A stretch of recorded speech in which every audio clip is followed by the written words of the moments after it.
Hello and welcome to a demonstration of the spin gravity drum test, now available in Ace Racers SP.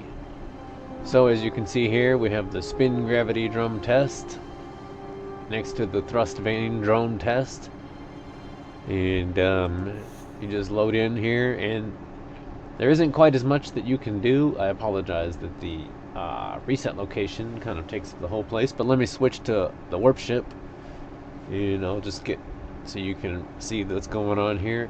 And you can see here that you can drive the camera according to ducky cam mechanisms, and that's with either vehicle. And so you can press escape to return to the menu. You can press keypad minus to toggle rotation assist, but don't do that in space mode. Whoa.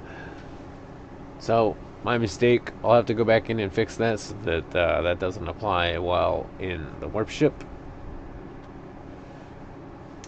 But that's okay. Let me just get back here to finish. I'll fix that here in a couple minutes. So if you press R, you can reset, and that will warp you to the blue ball, which you can see here. And you can actually move that blue ball. All you do is follow the directions down here. So you can see that you can press F to spawn an object, and then with these two angle bracket keys, the less than and greater than, you can warp in the reset location wherever you are.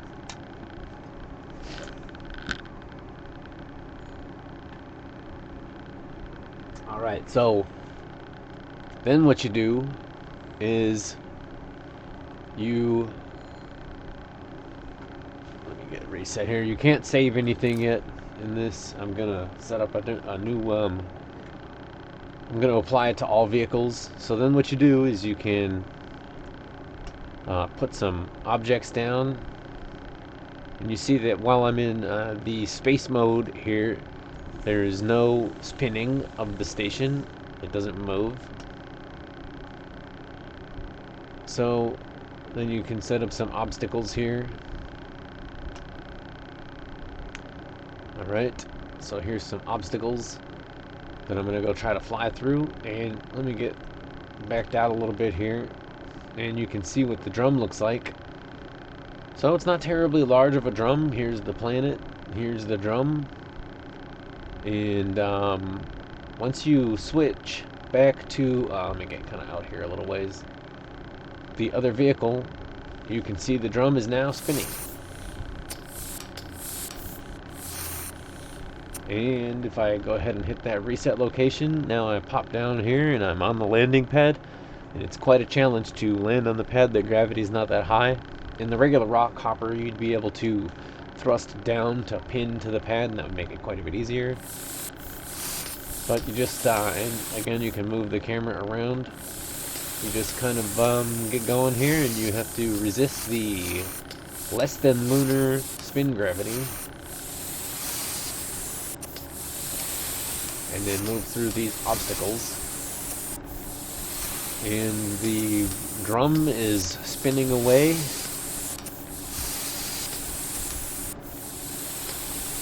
And you are not in contact with the drum, but it does spin, and what that means is that it is kind of like there's gravity a little bit, although it is not exactly like gravity, because there's other motion than just a downward pull associated with a spin drum. So while you're hovering above it, you end up with basically motion in the direction of the drum's spin. So the way that the math works out there is, in order for me to be hovering basically statically over a point of the drum, oh, my controller got disconnected.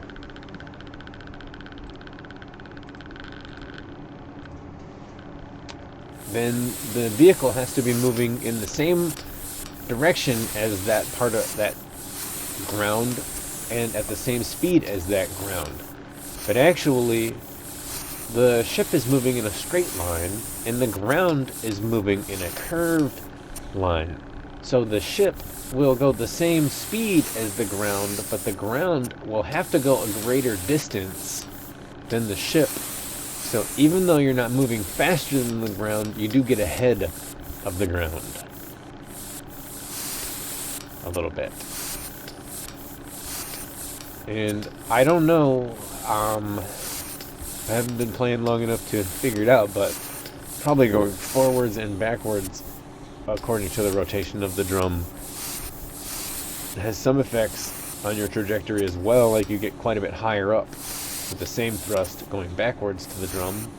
And then another thing that happens is I'm going to try to land here, and it's extremely challenging to land. You have to land so gently because there's a torque force that the ground puts on the vehicle when it moves towards the vehicle. So if you are tilted in the direction of the spin of the drum, then you're a lot more likely to tip over in that direction. And it's bad enough because with so little gravity, you can see I'm not really having a lot of spin gravity here. Well, there's no gravity.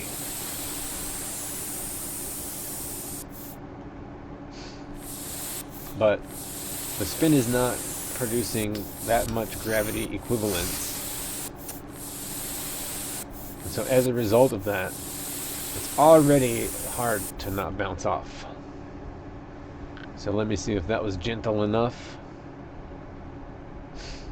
And I'm looking pretty good. So there you have it. You can see in the background that the drum is spinning away. Let me try to reset here. Yeah, you can see there that the drum is spinning away and there's no gravity. You're in zero gravity, but because of the spin of the drum, your little arena does have something similar to gravity. And again, so if you press M, the drum will freeze, and that will make it a lot easier to place your hoops around.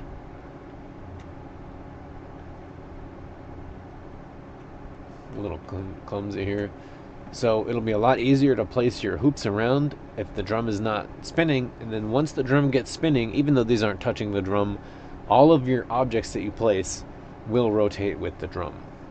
And when you press reset while it's spinning, the reset location will set the vehicle's momentum appropriately. Although, I have to admit that sometimes you need to reset more than one time in a row, and I'm not sure what's going on there, but sometimes when you reset, it doesn't set your momentum correctly. If you get any weird bugs, like the ship resets down inside of the pad and the camera's off in a funny angle because you were sitting there stuck somewhere, then you just have to escape back to the menu and then go back into the world. Now, for now, there's no way to save, but it's just a test world, and it's pretty simple to throw some hoops up. And so if you want to practice, it is available. All right. Thank you very much.